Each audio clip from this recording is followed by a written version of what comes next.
So recently, over the last couple of weeks, Channel 4 confirmed they're taking over BBC's contract of Formula 1 until their contract runs over, basically. So I actually think this is a good move because BBC is someone that, well, it's a company in general that has to be very, very correct with what they say, so they try and be as impartial as possible. And I really do like the BBC. I watch a lot of their stuff on iPlayer. Their documentaries are amazing, and I think Channel 4 is amazing in its own way that they can be a little bit more lenient with what they say. They can be a little bit maybe a bit more controversial with what they say. I suppose it's actually good in a way. Well, it's nice to have a different opinion, I suppose, in Formula 1.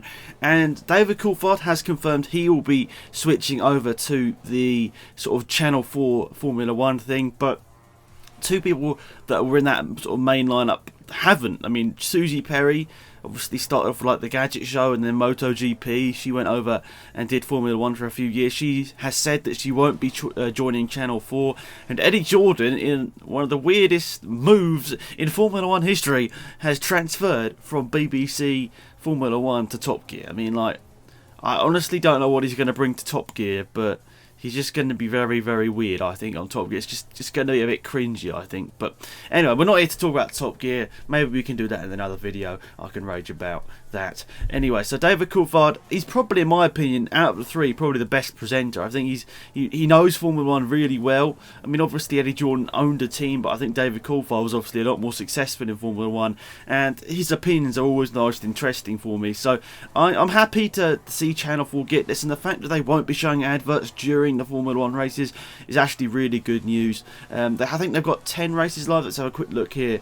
They've got 10 races. Well, they've got Bahrain, Spain, Azerbaijan, which is the European Grand Prix, Britain, Hungary, Belgium, Italy, Malaysia, which is later on in the season, Mexico, and Abu Dhabi, the finale. They've got all of those live. So that's a decent selection there, but you could say the standout, not having one, maybe not having Monaco is a big thing, but let's be honest, Monaco is generally a procession, so does that really matter? Probably not. So yeah, some interesting choices in there. It's always nice to have the British Grand Prix is there, especially obviously it's our home Grand Prix. Azerbaijan, it's the first time it's ever been there, so it's nice to have that on the calendar. Belgium and Italy, two of my favourite Grand Prix each year. Mexico was an interesting race last year.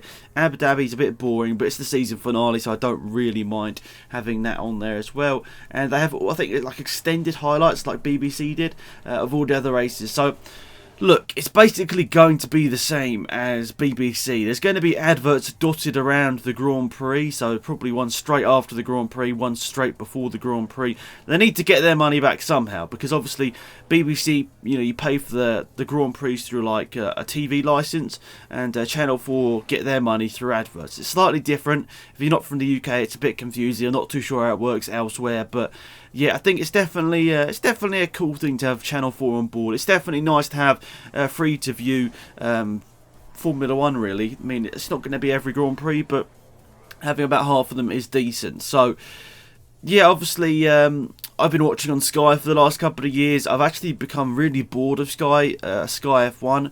I find that something in their broadcasting at the moment isn't quite right. I don't like to name names generally, but I think Simon Lazenby is probably the weak link at the moment. I did want to give him time the first couple of years. I just wanted to give him time to see how he did, but I want to be perfectly honest, I don't know whether his knowledge of Formula 1 is quite up to scratch to be really presenting the biggest things on Sky, obviously, apart from the Formula 1. Apart from the football, the Barclays Premier League. He probably is presenting the second biggest sport on Sky at the moment, and I don't know whether his knowledge is quite up to scratch. I mean, I can name a lot of people in this F1 community, the gaming community, which I think would do a better job, to be perfectly honest, but yeah, I'm not having a go at Simon Lazenby. Obviously, he's very good at, he's very professional in his job, but I think he could know a bit more about Formula 1. So, yeah, what do you guys think about Channel 4? Sorry, I didn't mean to go on a rant about Simon Lazenby, because I don't have anything against him, but I just think his knowledge could be a bit better. But yeah, who do you guys think is going to be joining David Coulthard? I mean, I really hope Ben Edwards comes along. I mean, he was really good. He's alongside DC. They do perform a good commentary team. Yeah, who else do you think is going to be like the main presenter? I think DC will be once again probably sort of the secondary person in the sort of lineup? And what do you think? Are they going to be going to the races where they don't show them live? Are they going to be going to the races or showing from a studio? Let me know your comments down below. Thanks for watching. It's been Alex and Amado. Goodbye.